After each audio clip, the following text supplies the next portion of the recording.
What's up, everybody? This is Zach here with the Nerd Cave Podcast, episode 229. I am joined along with the bearded sultan himself, Robbie Rawls. I hope everybody enjoys that little... We gotta be careful. Sounds like Robbie Rawls. Yeah, How are y'all? doing well. We got Allie over there running the board. It's just a computer. The board's in front of me on the ground. That's true. The board is down. Well, one of these I'm days... running the keyboard. Yeah, we're going to move all of that, and she's going to take care of it all. Yeah, one day. One day. One day, just When you get paid. when the studio is clean and everything in its place, and there's no cords on the floor. I would still be scared I'm gonna trip over something even if there's not cords. Yeah, same. Because I'd be like, the cords are now invisible. Yeah. Not to trip over. The floor is lava. Yeah. If this is your first time here, welcome. Each and every week, we come to you with all the nerdy news you need to know from video games, TV shows, movies, comics, books, everything in between. Earthing. All you need to know. All you need to know. And if you want to get it early, all you have to do is go over to patreon.com/nerdcave. Support us at $1 or more. Make Robbie holler. Ow! And become a patron saint. That's what we're calling you. Patron saint. I like it. Jesus Cristo. Reste de pace. That's all I got. All I got. Exodus Amuste. Is Ominous Amundus. Spiritus, I don't remember. I just remember Spiritus. Where is the bathroom? I want to know what that is in Latin. Oh, look it up. I was just doing a part of an exorcism I learned from Supernatural. Well, I was doing Reste de pace from Assassin's Creed 2. Yeah. And all the ones that with Ezio. Yeah, okay, well, which one is it? There's a recent one. I think maybe Unity had some Latin in it. You have to, go down in the sewers. Whichever one has That's where all the Bat Latin Cave people moment. live. The Batcave? Oh, yeah, that was Unity. Okay. Yeah. So, each and every week, we bring you all the nerdy news that you need to know. If you go support us over on Patreon, you can not only get this podcast early before everybody else does, but you can also get our Let's Plays a week early before everybody else does. Everybody else. So, that's a whole week of exclusivity just for our patron saints. That's pretty good. Oh, yeah. If you ain't got that money to toss at us, that's okay too. You can go support us over on youtube.com each and every day, segment by segment, day by day. We put up part of our podcast for your viewing pleasure so you don't miss out on anything. Don't forget to share, like, comment, interact with us because we love hearing from you guys. Mm-hmm. And It's the best part of the job. definitely. And when you share it, you might have a friend or a family member that would like this kind of stuff. Yeah. And on Fridays, we put up one big video for you and podcast services get this lovely Around the world. podcast all around the These world. Sexy voices. Yeah. Don't forget to give us a review on a podcast Yeah. as well. Whatever format you're listening on. If you watch videos, subscribe on podcasts so more people find it. If you're a podcast person, go share it on YouTube. All that good stuff. So let's get into the news that you need to know. Do you want to know where the bathroom is in Latin first? Yes. It's ubi e latina. Ubi e Latina. Is that it? Ubi e latina. Like the latrine, so latrina. Latrina. And then ubi, like... Scooby. Or, Like or Ubisoft? Ubi, yeah. Ubi. A as in EST, but I think it's still pronounced that way in Latin, but I know in French it's pronounced A. So say it again. Ubi e latrina. Ubi e Latrina. Ube es latrina. Ubi e Latrina. Rested in pace when I finish. Oh, the Pokemon Go Halloween event featuring select Gen 3 creatures is now live. The event, which doubles your candy and adds a few ghost Pokemon from the Hunan region, is now live. According to Niantic, there we go. The rest of Generation 3 could begin rolling out as early as December. If you're not familiar with the next group of Pokemon, you can check those out over on the internet. So yeah, are you excited? Are you going to be Ghost and Goblin and... I've already caught a few. I've been trying. I want to try to level up to get the desktops back there. Mm-hmm. But I caught a Crobat. I caught a Ghastly. I'm looking for the Witch Hat Pikachu right now. That would be cool. That is cool. That's so bad. Yeah. I mean, he's pretty cool. He's all cute with his little witch hat, Yeah. You know, witch hats are actually like a anti-Semitic thing. Really? Yeah. Like they used, there were a group of Hebrews that used to wear that as an identifier or whatever, and they took it to identify witches with that hat, but it's actually anti-Semitic imagery. I did not know that. Mm-hmm. So there you go. The more you know. That's what we do here. So we're informative. Yeah, there we go. It's Halloween, so spooky Halloween facts. Yeah. Anti-Semitism. You know what else is spooky and spoopy and scary? Horizon Zero Dawn is not getting any new DLC. It's a sad, sad day. Guerrilla Games has confirmed that Horizon Zero Dawn will not be receiving any further downloadable content after the Frozen Wilds. The Amsterdam-based developer dropped the news during a chat with fans on Twitter where it answered a number of questions for its critically acclaimed open-world game. For starters, the studio revealed that there are no plans in implementing a co-op into Horizon, which that doesn't really bother me. No, that But, I don't care about why that. would you, yeah, it would be cool, but there's not two Aloys in this Yeah, it's just world. like it'd have to be like the old school Assassin's Creed multiplayers where like you would have to play as like different people, not the actual assassins. Yeah, like, or it'd be so old school where you like play as two Master Chiefs. Yeah, something like that. The Frozen Wilds, meanwhile, can be played without finishing the main campaign, and its location expands upon the existing game map. Elsewhere, the company revealed that the upcoming Horizon Complete Edition will feature all DLC items seen in the Digital Deluxe Edition. In addition, the Complete Edition includes, I thought it said the Complete Edition completes all DLC items and the Frozen Wilds expansion disc. The only digital-based content will be a theme and the art book. The Frozen Wilds is due to release on PlayStation 4 on November 7th, while the Horizon's Complete Edition ships on December 6th. While the original game will not be receiving any more content, there's still hope for potential Horizon 2. Sony expressed interest in seeing the series expand, while Guerrilla Games has admitted that they have been drafting ideas for a follow-up. A sequel wouldn't come as much of a surprise. Horizon Zero Dawn has sold over 3.4 million copies to date since its launch in February 2017 and attracted widespread critical acclaim. And this is the first time that Guerrilla Games has made anything since the mid-2000s that isn't Killzone, and it's done extremely well. It has. So I'm excited. Like I'm happy excited. for Gorilla, but I mean, there's really nowhere else you can really take the story. I feel like after the Frozen. Mm-hmm. So I mean, and plus, like you said, multiplayer, not a big aspect of the game that I No. would even look at. Playing. Yeah, I mean, it'd be cool to hunt down things with your friend, but I mean, that's not a huge staple or selling point for this. So. Like, I think it would take away the difficulty that the game brings. Like, I know that they've put in pretty much a easy mode or whatever you want to say, but I think it would make it where it would be too easy to get past things. It wouldn't be as fun, or you know what I mean? My thing is, they haven't promised anything past the Frozen Wilds, so it's not really a surprise. If they're working on a new game, the next one in the series, okay, go ahead. I think the game speaks for itself. It is amazing. It's got a ton of stuff in it, so getting this one DLC and then moving to the next game, it's fine by me. I know a lot of people would probably want more since they bought a season pass for this. Yeah. But they've been slowly supporting more and more stuff in the game, so I think it's... it is what it is. It's not bad that they're stopping supporting it by making new content, but if they're moving to the next game, then all means do it. Yeah, push forward. Do it. Star Wars Battlefront II PS4 Pro Bundle has been revealed. Sony has revealed new bundles for Star Wars Battlefront 2, including a standard slim model and a special edition PS4 Pro model. In a post on the PlayStation blog, PlayStation revealed a limited edition PS4 Pro, seen below, will be released on November 14th in the US and Canada for $449.99 USD. And you can see the Canadian dollars as well. It's 100 more. The console will feature a special mirror finish, the iconic symbols of the Rebellion and Empire, as well as the emblem of the Inferno Squad, the elite Imperial force featured in Battlefront 2's campaign.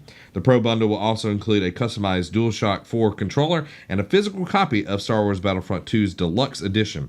The Deluxe Edition comes with a premium digital content, includes upgraded versions of all trooper classes, instant access to Elite Hero and Starfighter Epic Star cards.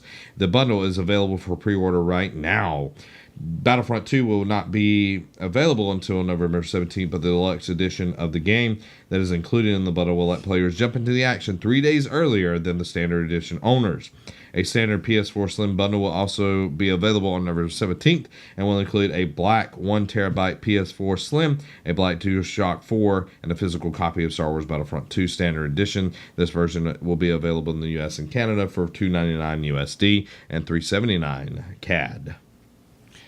Now, I'm going to read this again for you. Read it. The deluxe edition comes with a premium digital content, includes upgraded versions of all troopers, instant access to Elite Hero and Starfighter Epic Star cards. So if you get the deluxe edition, I know people are like, is he fixing to get back on this? I am getting back on this. If you pay more, you're instantly going to be better than your competitors. Yep. EA. This ain't just EA, dog. I know, but when the next story, like, the video game industry is going down the crapper. I agree. I know, like, they've got these huge budgets and all of that, but if you want people to pay, you want people to stick around, you gotta, What do you think about that? I like the console. The console looks fan-freaking-tastic. I would drop the $450 or however much it is. Like, it's even got a little Star Wars logo on the side. Like on the, the front of it and everything, which I like.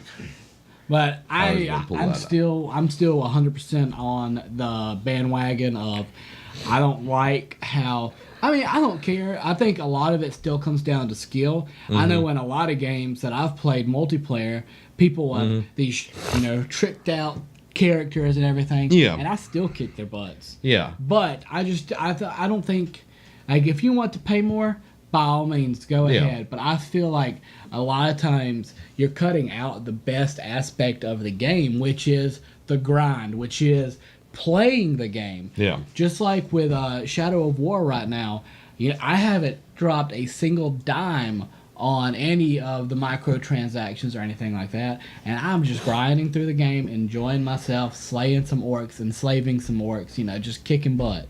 Yeah. I like the console. I don't like that the digital will get you more stuff and all of that. And I understand, whatever, you're making your buck. But EA, I've got a problem with you because you did something this week that angers me. EA has shut down Visceral Games. This is the Dead Space single-player Star Wars project that Amy Hennig has been working on. EA has announced that they are shutting down Visceral Games, the studio behind the entire Dead Space series, Battlefield Hardline, and the upcoming unnamed Star Wars game that has been teased by EA in previous years. Visceral brought Amy Hennig, most famously known as the director of Uncharted 2, on board for the studio's Star Wars game that is now being significantly retooled, as EA's executive president, Patrick Suderlund, implied in a blog post. The game seems to be moving from a self-contained single-player experience to a long-term games as a service model. I said that name very well. Just pointing that out.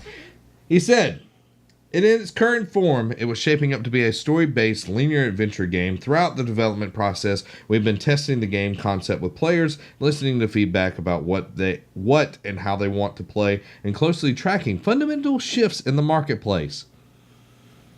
It has become clear that to deliver an experience that players want to come back to and enjoy for a long time to come, we need to pivot design. Work on the game will slowly wind down at Visceral as EA shutters the studio and will transfer to EA Vancouver, who had already been helping to work on the game. There is no word on how EA plans to proceed with Amy Hennig yet. As part of the shift, Star Wars game is also being delayed from 2019 to an undefined date in the future. It is unknown if any original teaser of the game design will remain. Electronic Arts have full exclusivity for Star Wars console games, a deal that ensured much of the company would be focusing on licensing for the foreseeable future. This continues with the release of Battlefront 2. We already talked about that. Wow. My God. What is going on? I liked Visceral. The Dead Space games were one of my favorite games. I loved the story aspect. I loved the spooky aspect of it. And now we're losing, well, potentially not losing it, but getting pushed back. And it looks like they're changing it. I like that it was going into the story-based, like linear style of game. But that's not what's selling right now. It's all these multiplayer games. Like, don't get me wrong, I like multiplayer. Yeah. But you can't beat a dang good story. Yeah, it sounds like they're trying to do something that is along the lines of Destiny 2, The Division, what they're pretty much doing with Anthem. Yeah. All of that. But it like, there's some other things that have been said that the game was not going well and all of that. I don't know if that's true. But EA has a very long history of taking developers in and spitting out their dead corpses. This isn't the first time that this has happened. And Amy Hennig left Naughty Dog to work on this project. Yeah. And it sounds like any of that story that we were going to get is going to be bastardized pretty much or dropped completely. And this brings up a bigger topic that I kind of want to go a little bit further in. Do you think, and both of y'all can kind of respond to this, do you think the single player game is on its way out? I hope and pray not, because I know my favorite games of all time was the old Knights of the Old Republic. I mean, even Jade Empire, all these games that had the great stories, the great twists, and everything like that. I feel like if we're going to get into these, games, don't get me wrong, Destiny 2, loved it. Not the first one, it was okay, and I mean, The Division was all right, but it didn't have any sustenance to it. Like you mentioned KOTOR and KOTOR 2. Would you not say that the sentence describes those? An experience that players will want to come back to and enjoy for a long time to come. How many times did you beat Knights of the Old Republic? How many times did you start to play? I forget. I've never beat either one of them. I've played them a bunch. I put in a ton of hours. I've never beat them. I feel so bad. I've never beat them. As soon as I was asking you. Thanks for throwing me under the bus. Dang it. I've played through and beat them both multiple times. That girl with a flying lightsaber was the second one. It was just Jesus so hard. Christ. It was so hard to beat her, but I finally did. What was her? Darth Butthead. Yeah. But, they were just so fun to play. I can't tell you. I had downloaded the first one on my computer a year ago. And guess what I did? Started playing through it again. This game had already been out for 10, 15 years? Yeah. And I'll still go back and play it. What they're meaning here is we want players to keep coming back and spending more money on this game. That's what they want. They don't want a one and done type deal. They don't want, we'll do a season pass and add on it from there. No, they want something that'll have microtransactions in it. That's what they're wanting, because they're seeing how successful Destiny's been. They're seeing how The Division has been. It has been super successful after launch. It was really successful at the beginning. But they see that, people aren't buying single-player games, which is a total crap. Because you just look at this year. Resident Evil 7, Nier, Automata has sold millions of copies. Horizon Zero Dawn, 3.4 million copies. Zelda, Breath of the Wild. No online capabilities, no microtransactions. And that's what, you said it perfectly. Knights of the Old Republic, a lot of these games are coming out. They are 100% completed. You might get a DLC down the road, but there's no online thing where you're going to get people spending money to try to be better, get the best gun, get the best gear. And that's it sucks because these companies are making so much freaking money off the gamers. but they're just so greedy. They want to make more money, and they're going to do away with, if it went to straight multiplayer, I'm a huge gamer, but I feel like I would just lose interest in all these strictly online games because I love story. Yeah, it's got to have a story. It's got to have something to it, and I think that's where we're going to see the indies really come in and make a difference. Because you look at Hellblade: Senua's Sacrifice, that is such a good game, and it is an indie developer that's only charging like $30, I want to say, for the game, and it is a good story. It's got really interesting gameplay mechanics, puzzles in the world and everything, and you're not having, do you want to open this door? You could figure out how to, but if you want to spend $10 right now, you can unlock this door. I know that's not how most microtransactions work, but it's about the same daggum thing. Yeah, I agree. So I just have a huge problem with that. I hope that everyone that's been affected with this layoff, I hope that they, that EA is going to shift them around in their corporate structure so they don't lose their job entirely. I know that most games, they'll ramp up really big, get a huge team, and then as the game is released, they'll ramp down and everything. So hopefully that's not the case, that a lot of people aren't losing their jobs over this. I'm hoping that EA will take care of them on that. Doom gets a release date for the Nintendo Switch. You see what I did there? I did. I was talking about Doom. Doom is coming to the Switch on November 10th. Nintendo and Bethesda has announced. The company has revealed the release date in a separate post on Twitter alongside an interview with Doom developer id Software.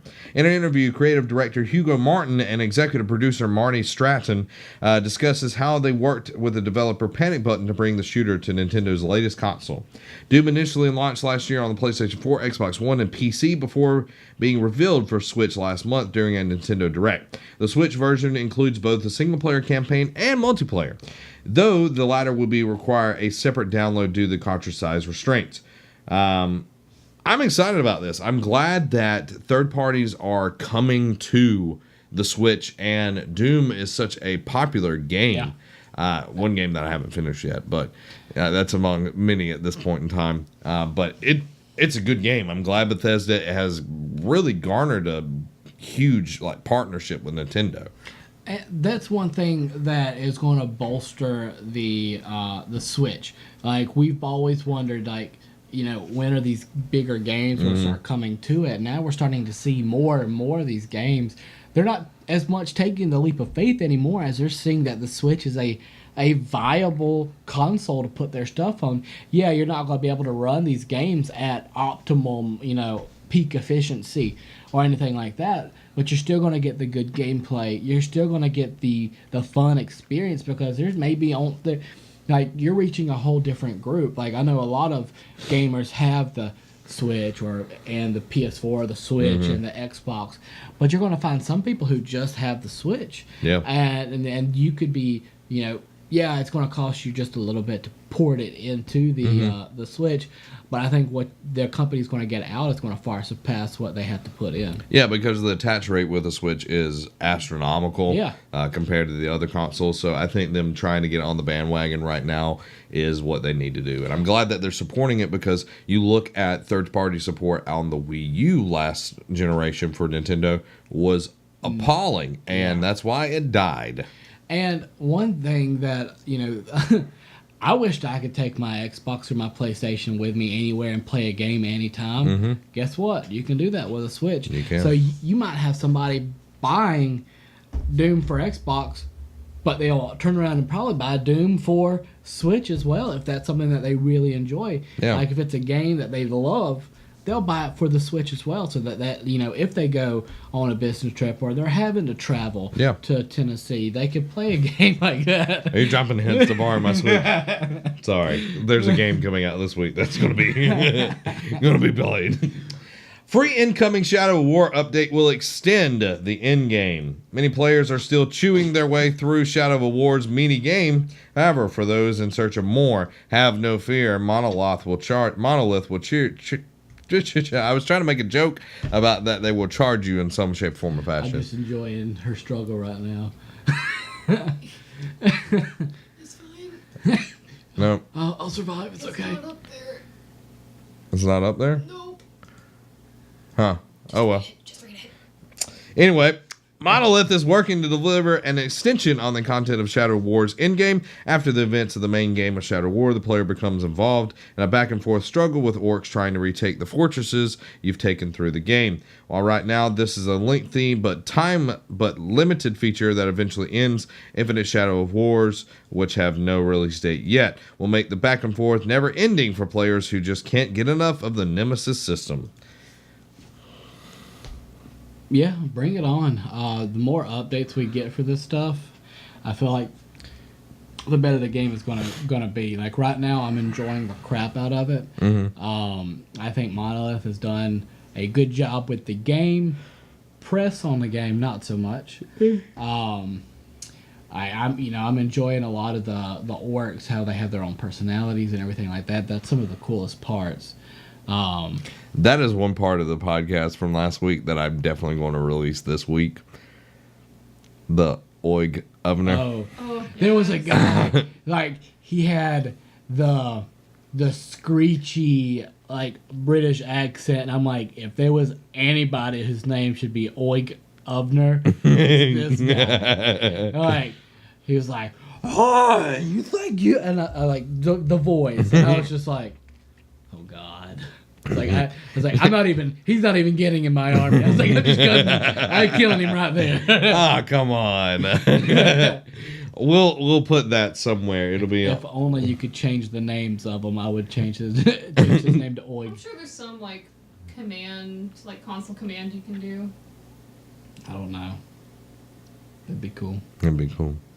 The Switch version of Resident Evil Revelations has exclusive retro minigames. Capcom announced that 2 minigames are coming exclusively to the Nintendo Switch versions of Resident Evil Revelations Collection, including a reskin of Ghouls and Ghosts starring secret best Resident Evil character Baron Burton.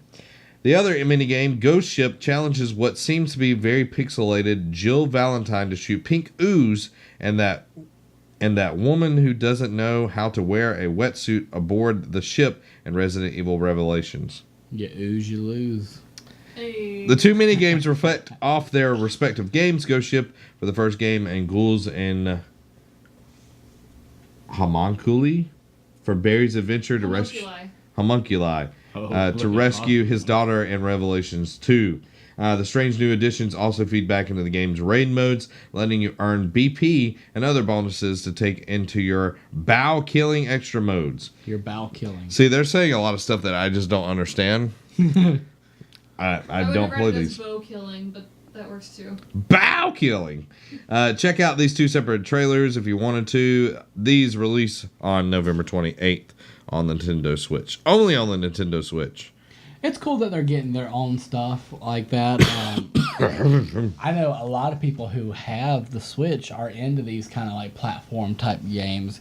So that might be something that's down their aisle, but not mine. Like I like platformers. I like the little side scrollers and all that stuff. But I mean, I'm not good at platformers. I've proven this time and time again that I'm not good at platformers. But there is one platformer I'm going to be playing this week. Cuphead. Mario Kart. I mean Mario. Not Mario Kart. That's not really a platformer, but Super Mario Odyssey is coming out this week. Yeah. That's right. So many games are coming Friday. out this week. We'll talk about that. I want to ask you, out of the 3 games that are coming out this week, I know there's other games, but the 3 major games that are coming out this week. You know which one I'm getting. But first, before we get to that, we got more Switch news. Telltale's Batman Season 1 Nintendo's release date has been announced. Telltale Batman Season 1 is coming to Nintendo Switch on November 14th in North America and November 17th in Europe and Australia. Telltale's game has confirmed that the first season of Batman series will be arriving next month on the hybrid system. Last month, Telltale talked about the Switch was a perfect match for the studio, as it plans to also bring Guardians of the Galaxy to Nintendo consoles. Our Batman Let's Plays are up. We got Batman Let's Plays over on the Nerd Cave Gaming side. I enjoyed the first season. Second season is awesome as well. So you should go check those out. And if you're waiting, if you've got a Switch, you're like, I want something good to play, and you like Batman, you need to take this chance to do it. Because Batman in this universe, a little bit different. A little bit different. There's little nuggets in there. That's a little bit different. A little bit different. 'Cause in this one, you just see more of the detective side of everything. See a little bit more of the detective side, but it's not just like straight up just like, oh, this is Batman. These are the same things. Like, there's differences. Yeah. There's some differences. It makes the game a lot more interesting story-wise. So, I'm excited for it. You should be excited for it. Plus, you get to listen to Troy Baker as Batman, and who does not want that? Yeah. It's true. It's interesting. Troy Baker played the Joker in Arkham Origins, so it's like he's just like moving around. He gets around. Him and Nolan North are just like They're I think they're everywhere. It was at some I think it was probably at San Diego Comic-Con or whatever. But someone was asking oh, how do you get into voice acting? I think it's whenever they were doing press tours or whatever for Uncharted 4. And Nolan North and Troy Baker were just wait until one of us dies. Yeah, pretty much. Nintendo Switch sales exceed 2 million units in the U.S. alone. Nintendo is touching NPD data that says that the Switch has sold more than 2 million units in the U.S. in advance of the system's first holiday season. The accolades continue as September was the third straight month that the system was the best-selling home console, and the fifth time out of the 7 since its launch. At the end of July, Nintendo said that it has sold 4.7 million units worldwide. In terms of software, the Switch boasts 2 games in the NPD Top 10 software chart. For the month, Mario plus Rabbids Kingdom Battle at 7, and The Legend of Zelda Breath of the Wild at 10. Mario 8 Deluxe came in just outside the top 10 at the 11th spot. Like I'm saying, attach rate is amazing on this thing, and it's selling like hotcakes, and it is just around the corner of being the holiday season. If they've ramped up their production like they've talked about, then Nintendo is going to be rolling in cash. I think it's going to be it's going to easily, most likely, be the best-selling console this holiday season. Yeah, this holiday season. I agree with that. It's got a lot of ground to make up to be anywhere close to the PlayStation 4 and overall sales and everything. But it is, if it's within 7 months already sold 2 million units just in the US. It is going to be head and shoulders above anything that Nintendo's done recently. Just that stat, there's no way that it's not going to be the best-selling console. Next up, LEGO Dimensions reportedly ending a year early. Say it isn't so. Apparently, I've done a bad job of pulling up articles. Well, no, that's on me. That shows that I wasn't paying attention. That's not what you were talking about. Did you put that up on the screen? I did put that up on the screen. For some reason, I heard you talking about the Switch, and I was like, I didn't know they put that on the Switch. Oh, well. All right, LEGO Dimensions has reportedly ended a year early than planned. Though Warner Brothers has yet to officially confirm or deny the news, sources close to Eurogamer say that TT Games had developed a series has been canceled. The publication cites multiple reasons for the cancellation, including the cost of using real Legos, flagging sales, and the toys to life genre falling out of fashion. I hate to see this happening, but the longer this went on, the more and more it was apparent that this was going to happen. So I hate it. I enjoyed Dimensions, but yeah, the little bit I played with you, I liked it. I liked being able to switch out your characters and being able to build your own characters and everything like that. But, unfortunately, all things must come to an end, and it's the season has come for this to end. Because I think Skylanders and this and everything like that, I think the time is... Yeah, because we had Disney Infinity as well, so it's kind of ran its course, unfortunately.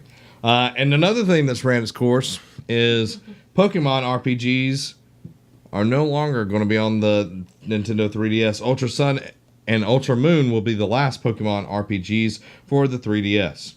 Pokemon Ultra Sun and Moon will be the culmination of the series developer Game Freak's work on the 3DS, presumably before the core Pokemon RPG series moves to a new home on the Nintendo Switch. Speaking to IGN, Game Freak director Shigeru Amori explained that the company has seen each of its 3DS games as the full extent on of what could be achieved on the handheld console. When we were making Pokemon X and Y, we were really trying to push the 3DS system to its absolute limits, which is what we thought we'd done, but when Sun and Moon came around, we completely redesigned the system and actually ended up pushing the 3DS even further to what we thought was the most we could draw out of it. However, that process of improvement seems to have come to an end, with the upshot being that Game Freak will move on after the new game's release on November 17th. I think this is a good thing that I do too, 100%. That the next game will not be held back by a 3DS version.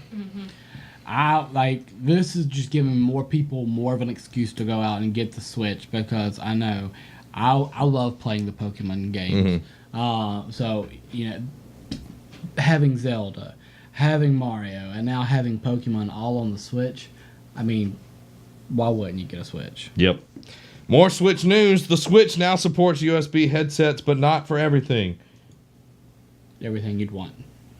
Everything you'd want. Sorry. The Switch 4.0 firmware updated last night, but in a typical Nintendo fashion, the firmware notes did not fully explain everything that they added. Also, in typical Nintendo fans, some of the things they added do not fully do everything you would want.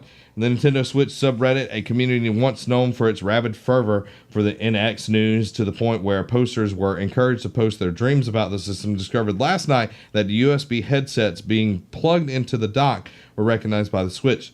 Those with USB-A to USB-C adapters were even able to plug directly into the Switch for the same result. USB speakers also work similarly. So how does this benefit you? Well, you have to be in a pretty specific situation. You might have headphones you really like, but are USB and don't want to get an adapter for the aux port. You can use the, as mentioned, USB speakers that might be better than your TVs, blah, blah, blah, blah, blah. So not everything's supported. Unfortunately, but it is what it is. It's better than not having it.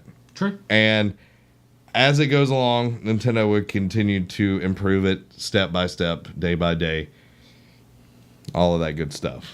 Now, something that needs to be improved, as in it needs to be dead, just like everything else that Activision does that's bad. Activision patents manipulative microtransaction-based matchmaking. Call of Duty World War II developer Activision have been granted a patent for a new matchmaking system, one that analyzes player behavior and tweaks their gaming experience to encourage microtransactions. Excuse me. Loot boxes and in-game purchases have become increasingly controversial, with more AAA games releasing with some variation of this component. The recent beta of Star Wars Battlefront II raised the issue of how monetized loot boxes have become problematic. Been talking about this for a while. Oh, yeah. But anyway. They're just catching up with us. Likewise, the full release of Middle-earth Shadow of War has been criticized for being pay to win. The element of chance of inherent in these systems led to the gamers to question the nature as a form of gambling, and the ESRB talked about it. It was like, it's not gambling, which I don't agree with. But anyway, what Activision has done is described as computer implemented method of driving microtransactions in a multiplayer game.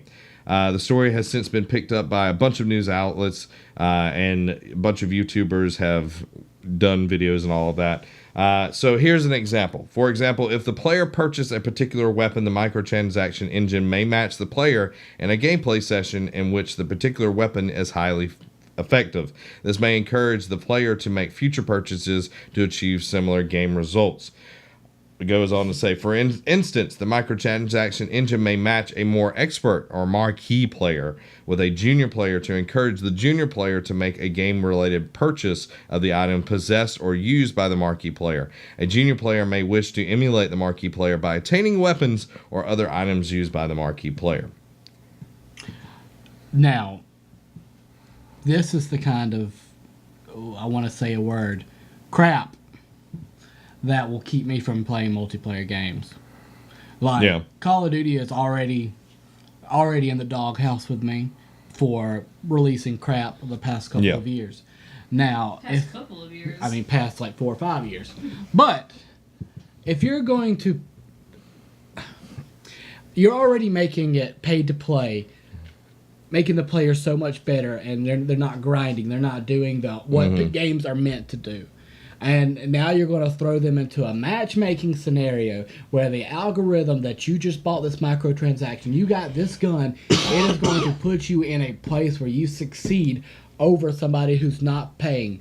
And in hopes that the person who's not paying is going to pay because they just got the crap kicked out of them by a guy who just bought microtransactions. This is bull crap.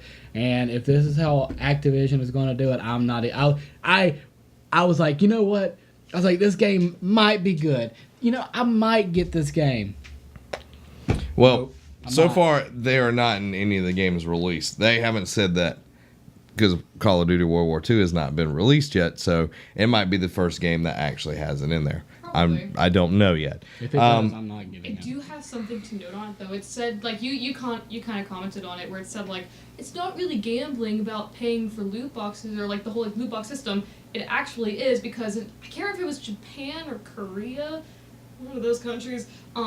Blizzard actually had to change the way the loot box system works in Overwatch because gambling's illegal in whichever country it was.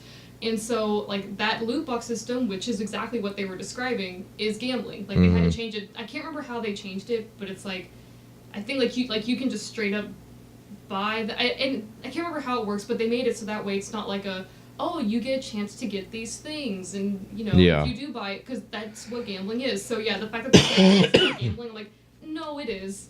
Look at Overwatch. It is. Anytime there's a chance that you can win something that you're having to pay money in order to win, that is a form of gambling. Yeah, it's gambling.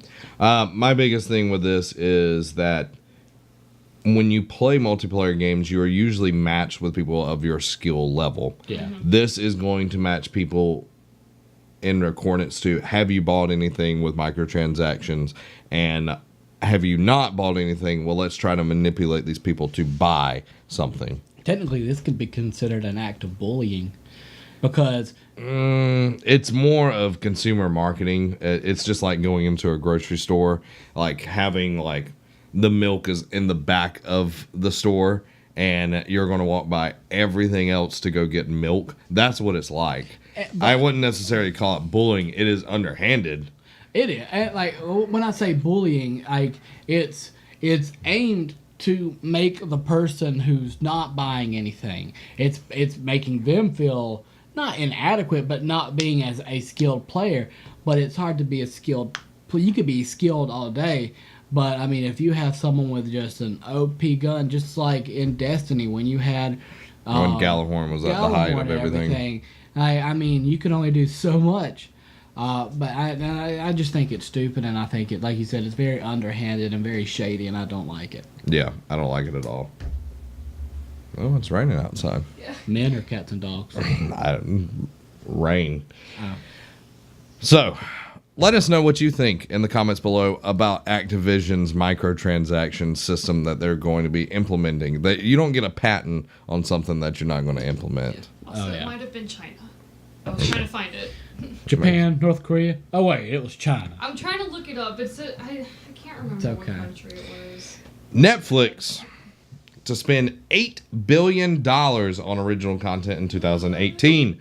Netflix will spend somewhere between $7 billion and $8 billion on content in 2018, up from the $6 billion this year. This coincides with their push towards big budget tentpoles, which already seen the release of titles like award-winning military drama Beast of No Nations, Oscar-nominated Ave du Novare, Doc 13th, and Kane's praised action-adventure Okja.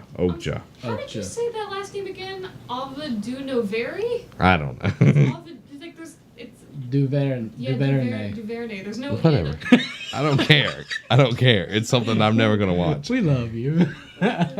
Since introducing the original series like House of Cards and Orange is the New Black in 2013, Netflix has become a leading competitor within the TV landscape, rolling out new shows and is set at an increasingly breakneck pace, luring industry heavyweights like Shonda Rhimes away from network television and effectively revolutionizing the way creators think about small screen content. Now it seems that they're setting their sights on doing the same thing with the film industry. Already on the docket are high-profile feature like Will Smith-fronted Bright, which has a reported production price tag of $90 million. Wow. I really can't. I want to see that. And Martin Scorsese's gangster film The Irishman, starring Robert De Niro, which is a $46 million budget, and they won't be slowing down anytime soon. As reported by Variety, Netflix expects to release around 80 original films next year. They range anywhere from the $1 million Sundance hit all the way up to the something of a much larger scale. Chief Content Officer Ted Sarandis, whatever. There you go. Said in an interview on Monday, during which he also announced that the uptick in spending. CFO David Wells noted that the inflated budget was not tied to the company's recent price increase in several markets. Yeah. And the decision had been planned for a long time. Okay, so here's my take on this. We're spending $8 billion in new content when we're $22 billion, which probably is more by now, in debt. $26 billion, yeah. Maybe. Yeah. Like, yes, I think Bright's going to be great. Stranger Things Season 2 is going to be great. Punisher going to be great. Oh, yeah, speaking of Punisher. Like, I don't care what you're going to put out as Netflix originals. Once Disney pulls out, yeah, that's going to be like, that's getting shanked in the stomach multiple times by a prison guy named Bob. And it's going to just continuously bleed. And unless something fixes it, Computer's getting hot. It's getting hot. It's getting hot in here. But like, unless like, I don't care if you're spending $8 billion to fix it. You're like not, you're spending more than you're making at this point. And I understand that they're trying to make content that keeps people coming and everything. But when you're spending and you cannot, you're in the red at this point in time, and you owe money. That's eventually going to catch up to you, and that's poor business. And that's why, Allie's saying that Disney's going to pull out and buy them is making more and more sense as things play out. Mm-hmm. Because they're going to literally, right now, they've tied the noose, and they're just getting more and more slack out to pretty much hang themselves. Yeah, I agree 100%. Now, one thing that I am excited to watch, and is a Netflix original, Marvel's The Punisher finally reveals its Netflix premiere date. Netflix has revealed the premiere date of Marvel's The Punisher, and it's less than a month away. The series will debut on Netflix on November 17th. The streaming giant announced news via a new trailer, which proves a few more story details about Frank Castle's upcoming quest for revenge. Following the recent tragic events in Las Vegas, Netflix reportedly postponed its premiere, The Punisher, and has taken Netflix quite some time to unveil the debut date. Despite prior speculation it would premiere in November, Netflix and Marvel have previously obscured the release date on posters and advertising. So, I'm excited. I'm glad that they handled this situation the way they did. I know that I Netflix, I was like, I know we talk a lot of crap about you right now, but that was a very good thing, because I had a friend, she's actually, I think you met her, Jessica Young was Holly's best friend. Yeah. She was in Vegas at that concert, and luckily, because she went to the concert Friday and Saturday, but she got sick on Sunday. So her and her friend didn't go to the concert on Sunday. Wow. Because they were sick. And her friend was in the Bellagio gambling, and she was in the room, and she calls her friend and says, "Hey, look at a TV," and she sees, and she's really shook up about it. Yeah. But, and I think that's a very good thing that Netflix did, because obviously we know what the Punisher does best. And so props to Netflix on doing that. I'm glad that they took the time and consideration on how that would be viewed. Solo, a Star Wars story, Han Solo spin-off film, finally gets an official title and as production wraps. After months of being labeled as the Young Han Solo movie, Lucasfilm and director Ron Howard have officially revealed the film's title, Solo, a Star Wars story. The title essentially confirms a previous rumor which strongly suggested that the film would be titled Han Solo, a Star Wars story. But it appears as though the production team decided to simplify it ever so slightly as they prepare to delve deeper than ever before into the favorite smuggler's mysterious past. what is your take on that? And this is going to be coming into theaters May 25th, 2018, which is going to be pushed back to December. Oh, yeah. If y'all don't understand that by now. That's a staple now. I think the name, I like it. I know it's super simple, but I think it fits what it's there for. I think it's going to be a very interesting movie. I want to see Woody Harrelson. Like every time I've went back and I've watched movies where he was just he might have only been in there a little bit, just like the movie is like 2012 where like the world's ending and everything, and he's the crazy man in the camper with the conspiracy theory, and I mean he's hilarious. Know that movie. It's a good movie, and and it was just hilarious because Woody Harrelson made the movie for me. Yeah. But that's the only thing that I want to see Donald Glover. I want to see Woody Harrelson. I don't like the title. They should have called it Han, a solo movie or a solo story, because like it says solo movie. They should have put a pun in there. I'm sorry. It's. I'm kidding. The title's fine. I don't know. It just seems lazy to me, but. I mean, A smuggler's story, something. 12 parsecs. The last spin-off movie was just Rogue One. Yeah, but the Star Wars story, just Rogue One. It was Rogue One, a Star Wars story, but Rogue One had so many different, implications. Like, Rogue One was the unit, but Jen Orso was a Rogue One. Like, she didn't follow people's, I agree with that, but I mean, Solo, I just don't. The name carries weight. Yeah, because it's supposed to be and also given that he gets this name in the movie, it has more weight in it. No, I totally understand what you're saying, but at the same time, it's I feel like had they done anything else, it could have come off as either cheesy or trying too hard. 12 parsecs. 12 parsecs. 12 parsecs. Sign my petition down below. We don't really have a petition. The CW developing DC Comics Project 13 adaptation. The CW is adding yet another DC Comics adaptation to its roster with Project 13. When the CW first began reworking the Green Arrow for the post-Nolan era of superheroes, most fans didn't know whether the series would survive. Since then, it spawned 3 spin-offs along with the animated series Vixen, Freedom Fighters, The Ray, and Constantine.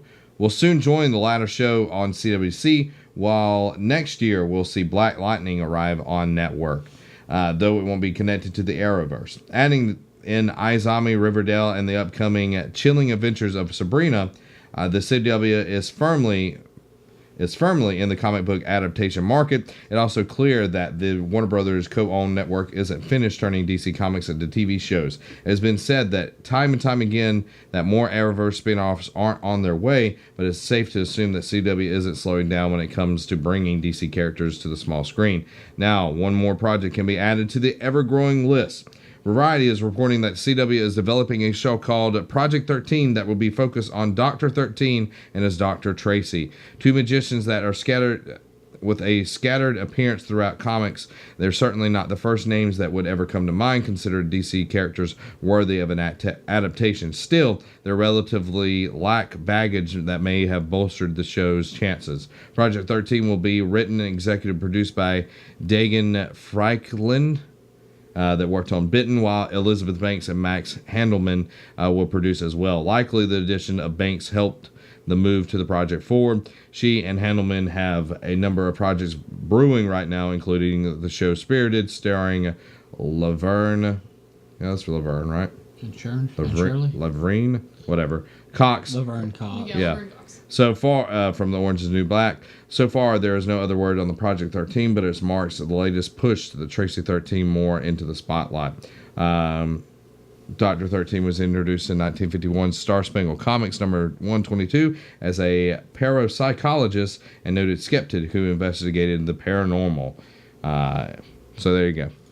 I do like how they are bringing in more CWs, and a lot of the ones are the ones that, not CW, DC characters that aren't well known. I like that because you have Green Arrow, you have the Flash, very well known people. Yeah. Then you have Legends of Tomorrow, which is kind of like the The redheaded step youngin. The cast off of those two worlds. Sorry if you're a redheaded step youngin. Which, I love Legends of Tomorrow. I thought last season when they weren't on the Vandal Savage search, it was great. Because that got old in the first season. But I do like how they're bringing in more adaptations of DC Comics. And so far, all of them have been good. Because when Supergirl went from, I think, CBS to CW, oh my God, did Supergirl get so much better. Yeah. So, there you go. If you're looking for more DC Comic stuff, CW has got you hook up on that. Another reboot is on its way. Magnum PI Reboot series in development at CBS. The classic cop drama has joined the ever-growing reboot roster for TV. A pilot for an updated version of Magnum PI has been given the go-ahead for production by CBS. The project is being developed by some of the names behind other recent successful TV reboots and will be produced with the intention to go to a full series. The original version of Magnum PI made a household name of Tom Selleck, who played the titular Thomas Magnum, a private investigator making his living in Hawaii. It ran on CBS from 1980 until 1988, clocking up 8 seasons consisting of 162 episodes. A consistently popular show due to its blend of action and good-natured humor, it's prominently featured in the top 20 U.S. television programs according to the Nielsen ratings at the time. Like most cop shows in the 80s, it had plenty of gimmicks and supporting characters to accompany Selleck's colorful shirts and luxurious mustache. He developed an odd couple friendship with Jonathan Higgins III, played by John Hillerman, who was an ex-British Army Sergeant Major, and he also had plenty of supporting characters to help. THR reports that this new show will be a fully updated version of the original. Thomas Magnum will be a decorated ex-Navy SEAL who tries to use his military skills to carve out a new career as a private investigator. A similar supporting cast of the original will exist as he gets help from his fellow vets Theodore T.C. Calvin or Orville Rick Wright. The reboot version of Hillerman's character is said to be that of former MI6 agent Juliet Higgins. The show will explore Magnum's taking on difficult cases for people who have nothing else to turn to, as well as reportedly exploring some social issues regarding the difficulties of ex-servicemen have in acclimating back to life as a private sector, in the private sector. Why? I never watched Magnum PI growing up. Look at that mustache. Look at that thing. Ain't nobody got a mustache as luxurious as that. That's They selling. have to bring Tom Selleck. He's playing on Blue Bloods. Yeah, but just it'd be cool for him to have a cameo in the show. Normally they will bring them in for a cameo or something like that. It'd be like the wise old neighbor he gets advice from. Just like the movie Baywatch, David Hasselhoff came in. I think Selleck will show up at some point, but I feel like we're at such a point with reboots that it's getting ridiculous. Ridiculous. I mean, just overwhelming. Ridiculous. But it's just showing that they have no original ideas, or they're not willing to listen to original ideas. I think that's the biggest problem. There are original ideas out there, but they're not listening. Yeah. Mm-hmm. And that's the sad thing. Yeah. And whatever. It's not Tom Selleck. Yeah. And it's not going to be his shorts. Tom Selleck in shorts. Yeah. Yeah.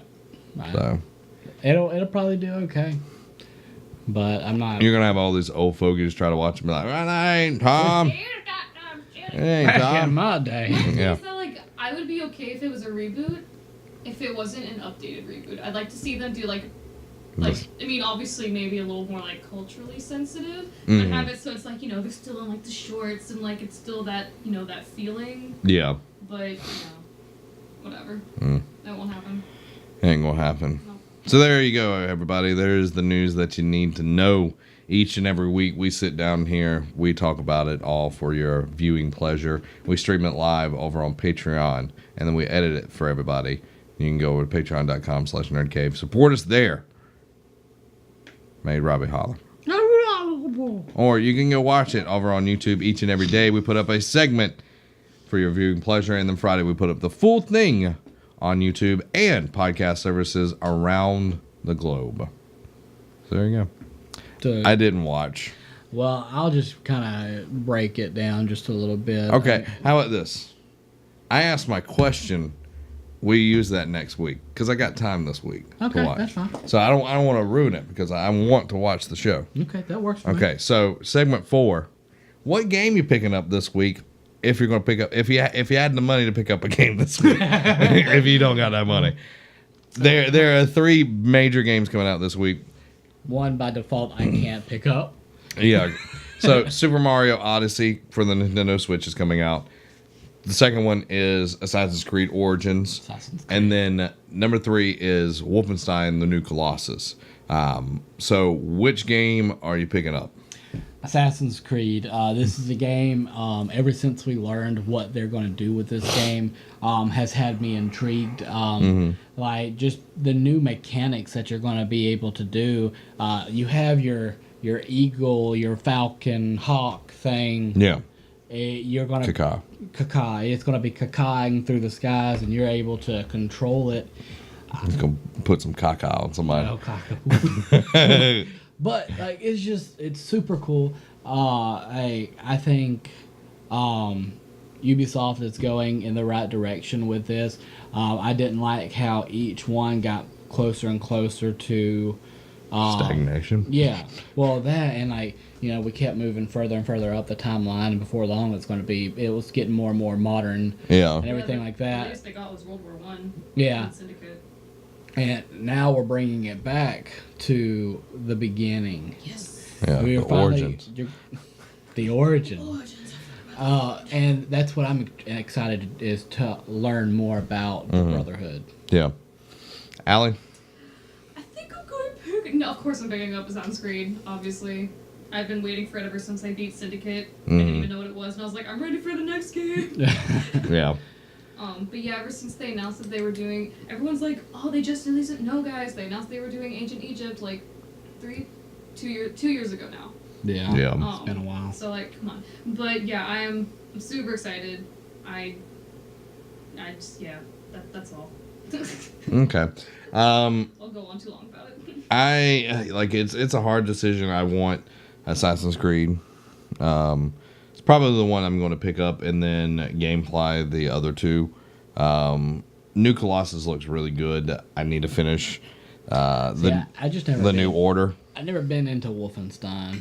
Same. Yeah, it just looks really good, and I like the what they got going on there. The Mario though, like it looks fantastic, and it's hard to like which one do I want to put cash down on because I can't buy all of them unfortunately. But all of them look really good. Assassin's Creed though, it just looks like it's going to be a lot of fun. Not that any of these other ones aren't going to be fun. But Mario, like, I haven't played a Mario game in a while. The only Mario game I've ever owned, and this is going to be a shock to some people, is Super Mario Brothers. That's the only one I've ever owned. Wow, old school. Yeah. The only one I've owned was, aside from like the Mario Kart games, was Super Mario Galaxy. And I will stand by that is the best game. I had my last one I had was for the Nintendo 64, Super Mario 64. The only time I ever played Mario 64 was at Walmart. That one still, like, I loved that game so much, because it was an open world Mario game. And it was good. It was the first one. It was like the first. Yeah, that was the first 3D Mario game, right? Mm-hmm. Yeah. So, a lot of good games coming out. What are you going to be picking up this week? Are you getting Mario? Assassin's Creed. Or are you getting Wolfenstein: The New Colossus? Fighting them Nazis. Nazis. Let us know in the comments below. We're going to put a poll up. I probably will forget to put the poll up. So if the poll doesn't show up in the cards. Right, just do it like right now. It won't make sense. No, I'm saying like the poll in the YouTube. Like it'll be. Oh. Yeah. Awesome. Yeah. I'm going to do that. If I forgot to do that, let us know in the comments below. Just saying, it might happen. Hey, bro. Yeah. Where's the poll at?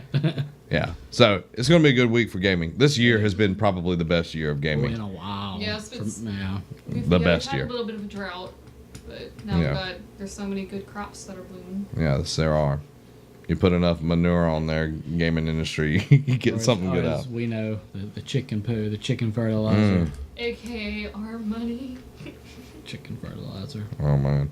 Did you? No, never mind. We're not going to get on that tangent. Thanks, everybody, for watching this episode 229 of the Nerd Cave podcast. If you want to get everything early, go support us over on patreon.com/nerdcave. We do appreciate all of our patron saints. You are very, very, very appreciatory. It's okay. I went to a Catholic school. I can do that. I watch Supernatural. I can do it too. I played as an Italian assassin once. There you go. That's all credibility you need. Yeah, there you go. So, thanks, everybody. This has been Zach. And Robbie. Have a week.